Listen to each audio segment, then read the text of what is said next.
कृषी उत्पन्न बाजार समिती नियमनातील सेस रद्द करावा, अन्नधान्य, कडधान्य, मिरची इत्यादी वस्तूंवरील जीएसटी बदल सुटसुटीत करावा यासह विविध मागण्यांसाठी महाराष्ट्र राज्य व्यापारी कृती समितीनं 5 डिसेंबर रोजी एकदिवसीय राज्यव्यापी बंद पुकारलाय.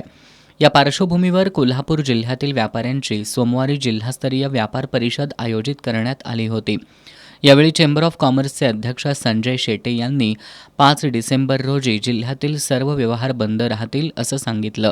या दिवशी सकाळी 10 वाजता छत्रपती शिवाजी महाराज चौकात निदर्शनं करून दुचाकी रॅलीनं जात जिल्हाधिकारी कार्यालयात निवेदन सादर करण्यात येणार आहे. त्यानंतर उपनिबंधक कार्यालयात सुद्धा निवेदन सादर केले जाणार असून प्रत्येक तालुक्यातील व्यापारी तहसीलदारांना निवेदन सादर करणार आहेत.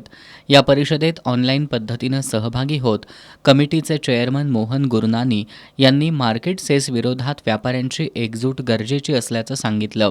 अध्यक्ष दीपेन अगरवाल, महाराष्ट्र चेंबरचे अध्यक्ष रवींद्र माणगावे, फॅमचे अध्यक्ष जितेंद्र शहा, नाशिक व्यापारी असोसिएशनचे प्रफुल्ल संचेती, सांगलीचे Sharad Shah, the grain rice and oil seeds असोसिएशनचे मिमजीभाई भानुशाली यांनी बंदला पाठिंबा जाहीर केला.